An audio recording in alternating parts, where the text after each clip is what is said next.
The year 2020 has been hard on the residents of Colorado. We saw several air tanker aircraft were taking on fire retardant at Rocky Mountain Metropolitan Airport to help extinguish the fire. We recently talked with Firefighter Pilot Cory Peters of AeroFlite Incorporated on fighting one of the many Colorado fires. We can't get into the Cowwood fire quite yet. Yeah, the Cowwood fire just flared up yesterday. Yeah. Boy, that grew. We were the first tanker to drop on that. We took off for troublesome, and the lead plane took off right ahead of us. He said, "Just follow me over." So we went over, and we dropped right next to the Cowwood Ranch. That's up there, Cowwood Camp or whatever it's called. And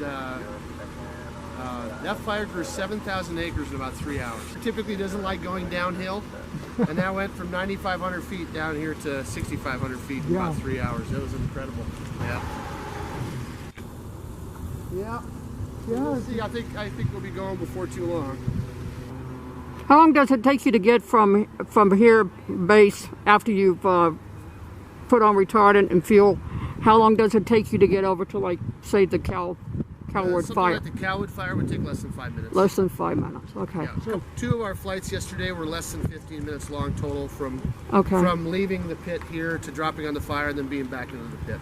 Yeah, how much retardant do you take on? We take 3,000 gallons. 3,000 gallons on it, yeah. Fires like the East Troublesome fire, where we don't need to fuel between loads, what we'll typically do is we'll shut down the nearest engines to the pit, and then they can load 3,000 gallons. It takes about 6 to 7 minutes to load 3,000 gallons, and then we start those engines and we're right back out again. If we do need fuel, we'll pull into the pits, we'll shut down all of the engines. Our mechanics will come over and they'll fuel the airplane on the other side, on the other wing, and while they're loading retardant on this side of the airplane.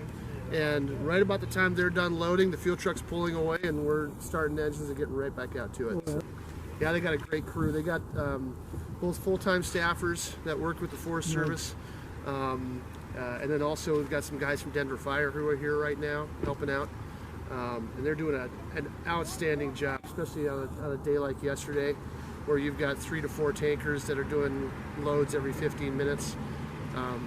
To see a base keeping things in motion that continuously is really something to watch.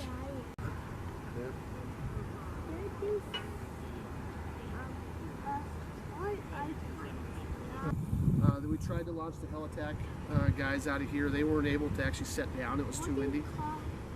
So they couldn't even deliver the helitac crew and start working with the bucket. So that's a straight concentrate. They'll mix that with water. 3 to 4 trucks a day. Oh yeah. Yep. So they'll mix that with water, dilute it a little bit. It's really thick right now. Right now it weighs about 13 to 14 pounds per gallon. Right. And we'll mix that with water till it gets down to about 9 pounds per gallon.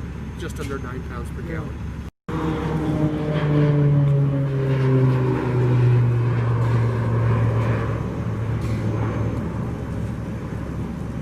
So they're going to go out and go check.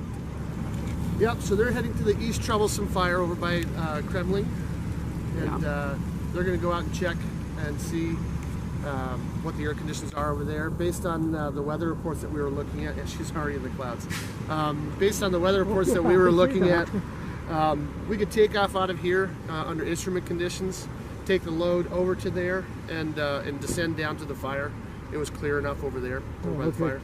And then either come back and do an instrument approach back into here to get another load, or go to Grand Junction and get a load over there. So we were saying last night when we got in, we should call this the very East Troublesome fire over here, the Cowwood fire. Yeah, they've got a little ways to go yet before we're really ahead of them. It doesn't take long, especially with, most of our intense firefighting, believe it or not, is in lighter fuels like this. And so you can have an area that's burned over, and 2 years later, 3 years later, we're right back in there fighting fire again. Internal tank that we put on there, and that otherwise, quite honestly, if we didn't have our tank on there, you really can't tell. You have to have a very, very sharp eye to see the difference between the 146, which is what this one is, tank 3 is, compared to ours. That's really where our tank is. And And essentially what we have is 6 500-gallon tanks. We've got 3 on each side of the airplane. As you see, 2 in front of the landing gear bay, and then there's 1 behind the landing gear bay. When we have a maintenance issue, we'll call back to our headquarters in Spokane and order whatever parts we might need. And there's a pilot on call there. He'll hop in the plane, throw the parts in the plane, and off they come.